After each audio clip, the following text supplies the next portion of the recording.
같이 기도하겠습니다.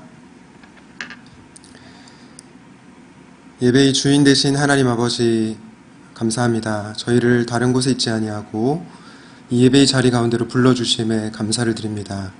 하나님, 예배의 주인이 우리 자신이 아니라 하나님이라는 것을 기억하게 하시고 또 주님을 높이는 예배의 시간이 될 수 있도록 인도하여 주시옵소서. 특별히 믿음은 들음에서 나고 들음은 그리스도의 말씀에서 난다고 성경에서 얘기하고 있는데, 이 그리스도의 말씀을 통해서 하나님이 어떠한 분이신지를 깨닫고 그 하나님께 인격적으로 반응하는 저희 모두가 될 수 있도록 인도하여 주시옵소서. 감사드렸고 예수 그리스도의 이름으로 기도드렸습니다. 아멘. 네, 주변 분들과 이렇게 인사하면 좋겠습니다. 하나님을 더 깊이 알아갑시다. 네, 중간에 외국인 분이 오신 것 같은데요. 제가 영어로 설교를 안 해도 괜찮죠? 네. 네, 제가 영어를 못하기 때문에 한글로 설교를 하겠습니다. 여호수아 오늘은 2장 8절에서 21절입니다. 여호수아 2장 8절에서 21절입니다. 한 절씩 교독하겠습니다. 또 그들이 눕기 전에 라합이 지붕에 올라가서 그들에게 이르러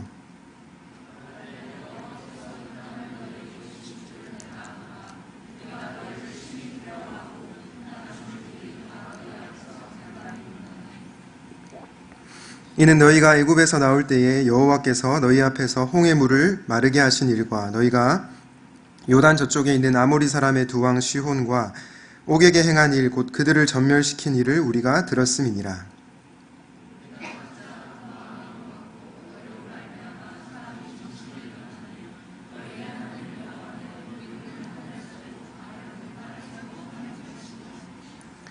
그러므로 이제 청하노니 내가 너희를 선대하였은즉 너희도 내 아버지의 집을 선대하도록 여호와로 내게 맹세하고 내게 징표를 내라.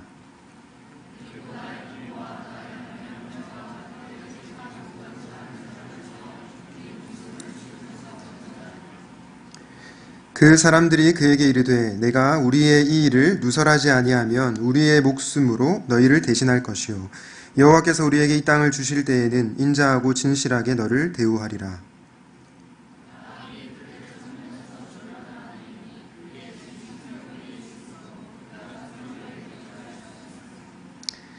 라합이 그들에게 이르되 두렵건대 뒤쫓는 사람들이 너희와 마주칠까 하노니 너희는 산으로 가서 거기서 사흘 동안 숨어 있다가 뒤쫓는 자들이 돌아간 후에 너희의 길을 갈지니라.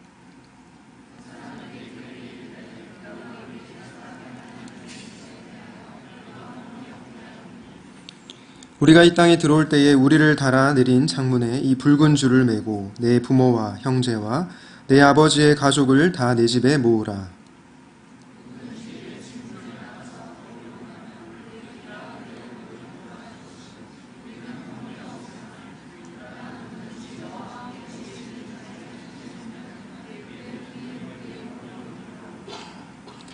내가 우리의 이 일을 누설하면 내가 우리에게 서약하게 한 맹세에 대하여 우리에게 허물이 없으리라 하니 라합이 이르되 너희의 말대로 할 것이라 하고 그들을 보내어 가게 하고 붉은 줄을 창문에 매니라. 아멘. 지난주부터 여호수아 말씀을 보고 있습니다. 한 주간 강하고 담대하게 사셨습니까? 여호와 하나님께서 우리와 함께 하신다는 것을 믿고 강하고 담대하게 살아가는 여러분들이 되시면 좋겠습니다. 오늘 우리가 읽은 이 여호수아 2장 본문은 여러분들이 너무나 잘 아시는 본문일 겁니다. 라합 이야기, 초등학생 때부터 정말 수십 번도 더 넘게 설교를 들었을 겁니다. 그런데 여러분들이 이 여호수아를 1장부터 차례대로 읽으면 뭔가 이상한 것을 느끼게 됩니다. 여호수아 1장을 읽고 2장을 건너뛰고 3장을 읽으면 시간적인 흐름이 더 자연스러운 것을 알 수가 있습니다. 이것을 한번 확인해 보려고 하는데요. 1장 10절 11절 말씀을 보겠습니다. 제가 한번 읽어보겠습니다. 이에 여호수아가 그 백성의 관리들에게 명령하여 이르되 진중에 두루 다니며 그 백성에게 명령하여 이르기를 양식을 준비하라. 사흘 안에 너희가 이 요단을 건너 너희의 하나님 여호와께서 너희에게 주사 차지하게 하시는 땅을 차지하기 위하여 들어갈 것임이니라 하라. 이어서 여호수아 3장 2절입니다. 사흘 후에 관리들이 진중으로 두루 다니며. 여호수아 1장 10절과 11절 말씀에 보면 사흘 안에 너희가 요단을 건너간다고 얘기를 했습니다. 그리고 여호수아 3장 2절에서 바로 사흘 안에 관리들이 진중으로 두루 다닌다고 성경은 기록하고 있습니다. 이처럼 여호수아 1장을 읽고 3장을 바로 읽으면 이 시간적 흐름이 굉장히 자연스러운 것을 알 수가 있습니다. 그래서 이 여호수아 1장을 읽고 2장을 읽기보다 3장으로 바로 넘어가면 굉장히 자연스러운데도 불구하고 왜 여호수아의 저자는 이 2장 라합 이야기를 기록해 놓은 것일까요? 특별히 왜 이방 여인인 라합의 사건을 기록해 놓은 것입니까? 그 이유는 라합의 믿음을 강조하며 앞으로 이스라엘 백성이 어떠한 믿음을 가져야 하는지를 보여주기 위함이라고 할 수 있겠습니다. 그렇기 때문에 이 1장과 3장의 자연스러운 흐름에도 불구하고 이 2장을 중간에 턱하니 두게 된 것입니다. 그렇다면 오늘 설교 본문인 여호수아 2장은 우리에게 무엇을 말해주고 있습니까? 이것에 답하기 전에 이 여호수아 2장의 구조를 한번 살펴보도록 하겠습니다. 2장 구조를 분석한 것을 PPT로 준비를 했는데 화면을 보여주시면 감사하겠습니다. 네, 보시는 것처럼 2장 1절은 정탐꾼의 파송에 대해서 얘기를 하고 있고요. 2절에서 7절은 정탐꾼을 보호하는 라합에 대해서 얘기를 하고 있습니다. 그리고 8절에서 14절은 라합의 신앙 고백에 대해서 얘기를 하고 있고요. 15절에서 22절은 다시 정탐꾼을 보호하는 라합에 대해서 얘기하고 있고, 마지막 23절과 24절은 정탐꾼이 귀환하는 그런 내용을 이렇게 그리고 있습니다. 여러분, 이런 구조를 보통 샌드위치 구조라고 합니다. 여러분, 이 구조를 보셨을 때 A, B, C 그리고 B-A- 다시 한번 보여주실까요? A, B, C, B-A-. 여러분은 여기서 어떤 부분이 제일 중요하다는 생각이 드십니까? 네, 색깔이 다른 부분. 네, C가 제일 중요합니다. 제가 지난번에 어떤 청년에게 물어봤더니 B가 2번 반복되니까 B가 중요하다고 했는데 B가 아니고 C가 제일 중요한 부분입니다. 그래서 C에 집중해서 오늘 말씀을 들으시면 좋겠습니다. 여러분들이 어느 샌드위치 가게에 갔다고 가정을 해봅시다. 그러면 여러분들이 좋아하는 샌드위치를 주문할 겁니다. 예를 들어서 어떤 사람은 닭을 좋아해서 치킨 샌드위치를 주문하겠죠. 그리고 저 같은 경우는 햄을 좋아해서 햄 샌드위치를 주문합니다. 또 다른 사람은 참치를 좋아해서 참치 샌드위치를 주문하는데요. 이 샌드위치를 고를 때 결정적인 요소가 무엇이죠? 네, 중간에 내용물입니다. 만약에 샌드위치 빵과 야채만을 먹고 중간에 있는 내용물을 버리면 사람들이 이상하게 생각할 것입니다. 제가 이 샌드위치 예화를 드는 이유는 오늘 이 여호수아 2장의 샌드위치 구조를 설명하기 위함인데, 샌드위치에서 중간의 내용물이 중요하다고 한 것처럼 오늘 여호수아 2장 8절에서 14절이 사실은 이 여호수아 2장에서 핵심 단락이라고 해도 과언이 아닙니다. 그래서 여러분들이 오늘 말씀을 들으실 때 여호수아 2장의 제일 중요한 부분인 라합의 신앙 고백 혹은 라합의 믿음에 대해서 초점을 두고 오늘 말씀을 들으시면 좋겠습니다. 제가 오늘 설교 제목을 믿음의 본질이라고 잡았는데요. 믿음의 본질이 무엇인지 2가지로 나누어서 말씀을 살펴보겠습니다. 첫 번째로, 믿음은 하나님이 어떤 분이신지 알 때 생깁니다. 같이 한번 따라 해볼까요? 믿음은 하나님이 어떤 분이신지 알 때 생깁니다. 네, 성경이 라합의 믿음을, 라합의 신앙 고백을 강조했던 이유는 라합이 대단했기 때문이 아니라 그녀가 고백한 하나님 때문이었습니다. 그녀가 고백한 하나님이 어떠한 분이신지 말씀을 통해서 확인해 보겠습니다. 2장 9절입니다. 말하되 여호와께서 이 땅을 너희에게 주신 줄을 내가 아노라. 우리가 너희를 심히 두려워하고 이 땅 주민들이 다 너희 앞에서 간담이 녹나니. 9절에 보면 우리가 주목해야 될 동사가 있습니다. 그것이 뭐냐면 이 땅을 너희에게 주신 줄을 내가 아노라 라고 라합이 고백하고 있습니다. 여러분, 동사에 주목해 보십시오. 하나님께서 이 땅을 주실 것이라고 얘기하지 않고 이미 주셨다라고 라합이 고백하고 있습니다. 라합은 여호와께서 이미 가나안 땅을 이스라엘에게 주셨음을 확신하고 있었습니다. 이처럼 라합은 땅을 이미 주신 하나님을 신뢰했던 겁니다. 또 라합이 고백한 하나님은 어떤 분이신지 10절 말씀을 보겠습니다. 이는 너희가 애굽에서 나올 때에 여호와께서 너희 앞에서 홍해 물을 마르게 하신 일과 너희가 요단 저쪽에 있는 아모리 사람의 두 왕 시온과 옥에게 행한 일 곧 그들을 전멸시킨 일을 우리가 들었음이니라. 이 10절에 나타난 하나님은 어떤 분이십니까? 강력하고 힘이 센 전능하신 하나님이십니다. 홍해 물을 마르게 하시고 아모리 사람의 두 왕을 전멸시킨 강력하신 하나님이십니다. 오늘 본문에서 라합이 이 두 정탐꾼을 숨겨준 이유는 하나님을 신뢰했기 때문입니다. 그녀가 강력하고 힘센 하나님을 신뢰했기 때문에 믿음의 행동을 취할 수가 있었던 것입니다. 또 그녀가 고백한 하나님 어떤 분이신지 11절 말씀을 보겠습니다. 우리가 듣자 곧 마음이 녹았고 너희로 말미암아 사람이 정신을 잃었나니 너희의 하나님 여호와는 위로는 하늘에서도 아래로는 땅에서도 하나님이시니라. 이 11절에 나타난 하나님은 어떤 분이십니까? 한마디로 표현해서 상천하지의 하나님이십니다. 신명기 4장 39절에 보면 이것과 유사한 말씀이 나오는데요. 이렇게 얘기하고 있습니다. 그런즉 너는 오늘 위로 하늘에나 아래로 땅에 오직 여호와는 하나님이시오 다른 신이 없는 줄을 알아 명심하고. 이것을 통해서 우리는 위로 하늘에나 아래로 땅에 계신 하나님이 이 세상을 다스리시는 유일하신 하나님이라는 것을 알 수 있습니다. 사실 이 세상에 거짓된 신들이 많이 있지만 이 세상을 다스리시는 유일하신 분은 하나님이라는 것을 이 11절 말씀을 통해서 확인할 수 있습니다. 라합은 이 세상을 다스리시고 통치하시는 유일하신 분이 하나님이라는 것을 믿었기에 두 정탐꾼을 숨겨주게 된 것입니다. 마지막으로 그녀가 고백한 하나님이 어떤 분이신지 12절과 13절을 보겠습니다. 그러므로 이제 청하노니 내가 너희를 선대하였은즉 너희도 내 아버지 집을 선대하도록 여호와로 내게 맹세하고 내게 증표를 내라. 그리고 나의 부모와 나의 남녀 형제와 그들에게 속한 모든 사람을 살려주어 우리 목숨을 죽음에서 건져내라. 이 12절과 13절에서는 사실은 직접적으로는 하나님의 성품을 알 수가 없습니다. 그런데 이 라합의 행위를 통해서 하나님이 어떤 분이신지를 알 수가 있습니다. 12절 말씀을 보시면 선대라고 하는 표현이 나오는데요. 이 선대라고 하는 표현은 새 번역에서는 은혜라고 번역을 했습니다. 그런데 이 선대라고 하는 단어는 여러분들이 아주 자주 들어보신 헤세드라고 하는 단어입니다.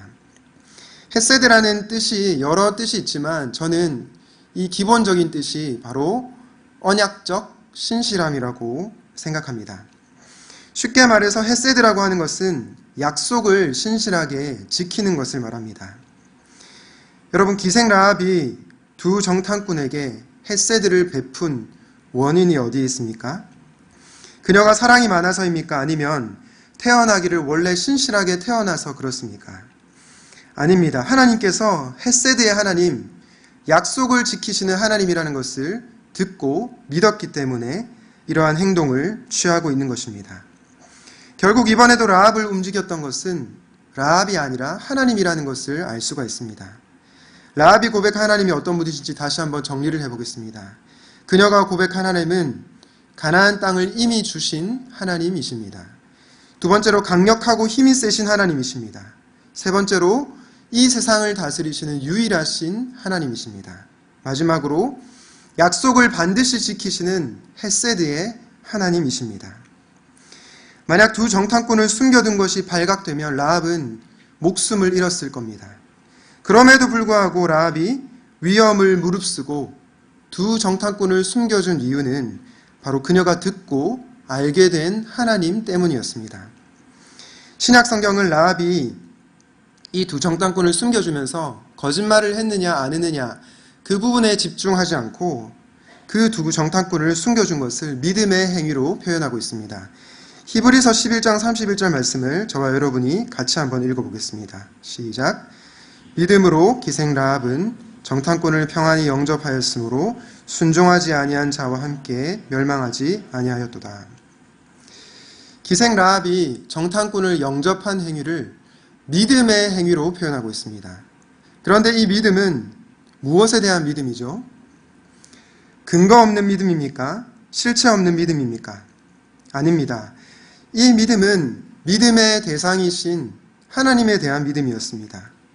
라합은 비록 기생이었고 또 이방 여인이었지만 하나님이 어떤 분이신지 알았기에 믿음의 행보를 취할 수 있었던 겁니다. 이처럼 믿음은 우리 자신에게서 비롯되는 것이 아니라 하나님에게로 비롯됩니다. 특별히 성경에 나타난 하나님이 어떠한 분이신지를 알게 되면 우리에게 믿음이 생겨나게 됩니다. 이 믿음은 우리 안에서 만들어낼 수 있는 것이 아니라 하나님이 어떤 분이신지 알 때 자연스럽게 생겨나는 것입니다. 그래서 신학학자인 톰 라이트는 작은 믿음 크신 하나님이라는 책에서 이런 얘기를 했습니다. 성경의 믿음은 언제나 그 대상에 의해 결정된다. 중요한 것은 믿음 그 자체가 아니라 무엇을 믿는 믿음이냐이다. 믿음 자체는 그 자체로 좋은 것이 아니다. 특히 나무 토막으로 된 무력한 신들에 대한 믿음은 결코 유익하지 않다. 중요한 것은 창조주 하나님을 우리 믿음의 대상으로 삼는 일이다라고 얘기했습니다. 여러분, 그럼에도 불구하고 종종 믿음을 자기가 만들어낼 수 있는 것으로 이해하는 사람들이 있습니다. 대표적인 예로 긍정의 힘을 주장하는 사람들이 있죠. 이들은 우리가 생각을 긍정적으로 바꾸면 우리에게 좋은 일이 일어날 거라고 주장합니다. 우리가 믿기만 하면 하나님께서 우리에게 좋은 성적을 주시고 좋은 직장을 주시고 또 건강을 주실 거라고 생각합니다. 물론 하나님 우리에게 좋은 성적을 주시고 또 좋은 직장을 주시고 건강을 주실 때가 있습니다. 그러나 이런 사고가 위험한 것은 자칫 잘못하다 보면 우리의 믿음이 하나님에게서 비롯되는 것이 아니라 우리 스스로 만들어낼 수 있다고 착각하기 때문입니다. 믿음이 자신에게 달려있다고 생각하는 자들은 하나님이 어떤 분이신지 알려고 하지 않고 우리의 상황이 잘 풀리기만을 기도합니다. 또 그것을 위해서 하나님께 떼를 씁니다. 이런 사람들은 하나님이 만약에 우리에게 바라는 것을 주시면 선하신 분이고 그렇지 않은 분이면 나쁜 분이라는 잘못된 신학을 만들어내는 것입니다. 저는 이런 믿음이 하나님에 대한 믿음이 아니라 믿음에 대한 믿음이라고 생각합니다. 하나님에 대한 믿음을 가진 자들은 믿음이 하나님께서 주신 선물임을 알고 하나님께 감사를 올려드립니다. 하지만 믿음 자체에 대한 믿음을 가진 자들은 하나님이 어떤 분이신지 알려고 하기보다 하나님을 이용해 자기가 원하는 것을 취할 때가 많습니다. 이것이 바로 하나님께서 주신 믿음을 가진 자와 믿음에 대한 믿음을 가진 자의 핵심적인 차이점입니다. 사랑하는 청년 여러분, 그리고 장년 성도 여러분, 이처럼 믿음은 하나님이 어떤 분이신지 알 때 생기게 됩니다. 여러분들은 정말로 성경에 나타난 하나님을 알고 그분을 믿고 있습니까? 아니면 여러분의 긍정적인 생각을 믿고 있습니까? 믿음은 여러분의 삶이 무작정 잘 될 것이라는 긍정적 사고가 아닙니다. 또한 자기 최면도 아닙니다. 믿음은 믿음의 대상이신 참 하나님을 알고 그분께 인격적으로 반응하는 것입니다. 여러분이 아무리 작은 믿음을 갖고 있다고 해도 그 믿음이 하나님에게서 비롯된 것이면 그 믿음은 진짜 믿음입니다. 그런데 여러분이 아무리 강력한 믿음을 가지고 있다고 해도 그 믿음이 하나님에게서 비롯된 것이 아니면 그것은 허구일 가능성이 높습니다. 이런 점에서 오늘날 믿음을 결단으로 이해하는 것을 우리는 조심해야 합니다. 많은 선교단체들과 교회들이 믿음의 본질을 결단이라고 가르치는 경향이 있습니다.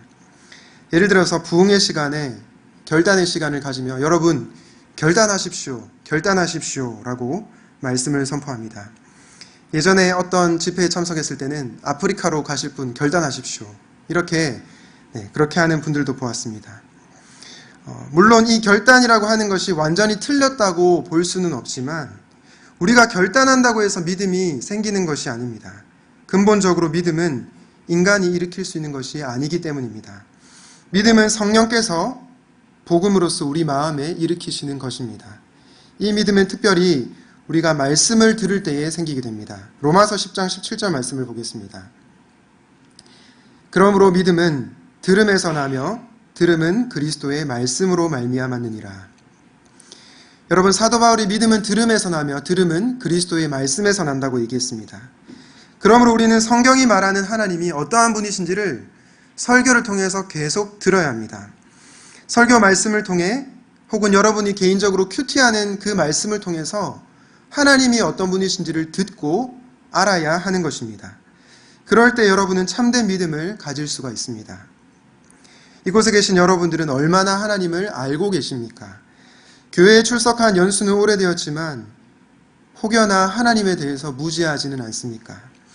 교회에서 여러 가지 봉사와 수고는 하지만 말씀을 통해 하나님을 알려고 하는 일에는 게으르지 않습니까?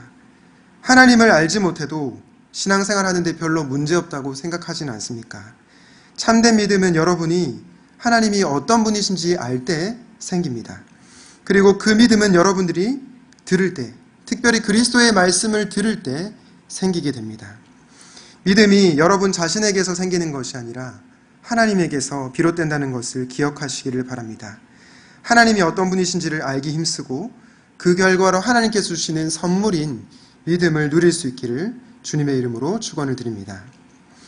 오늘 여호수아 2장 라합 이야기를 통해서 살펴보고자 하는 두 번째 믿음의 본질은 이것입니다. 믿음은 행함으로 드러납니다. 이것도 같이 한번 따라해 볼까요?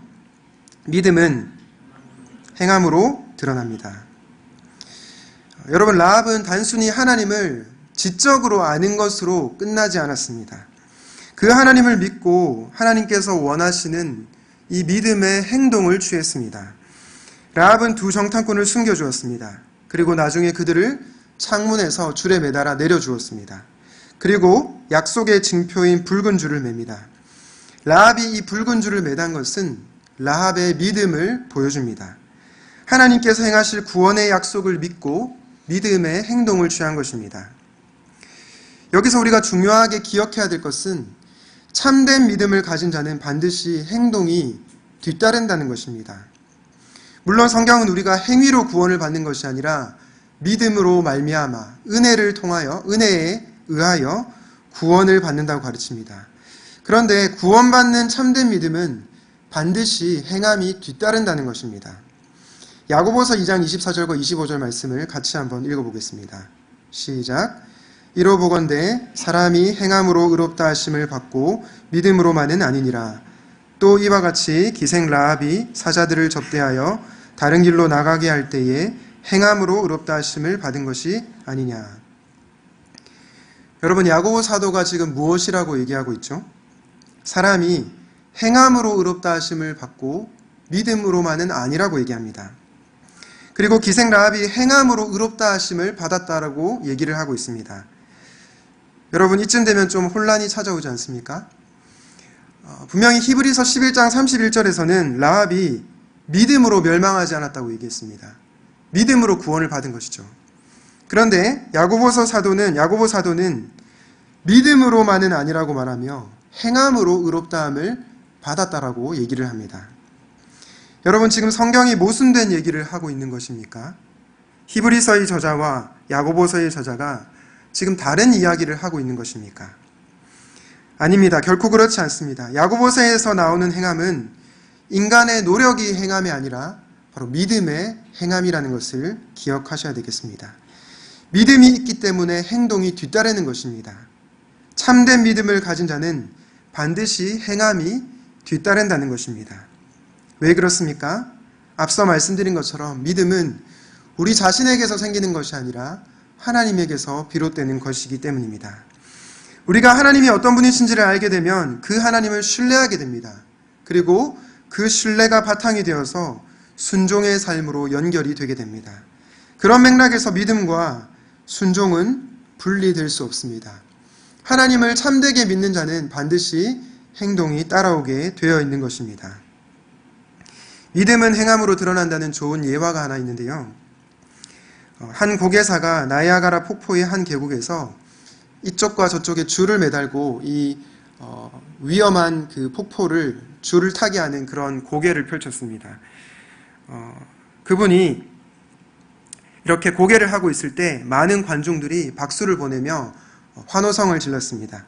고개사는 덩실덩실 춤을 추면서 실력을 보여주고는 의자를 하나 가져왔습니다. 그리고 그 의자를 자신의 머리 위에 올려놓고 이렇게 얘기했습니다. 여러분, 제가 이 의자에 사람을 올려놓고 이 끝에서 저 끝까지 걸어갈 수 있겠습니까?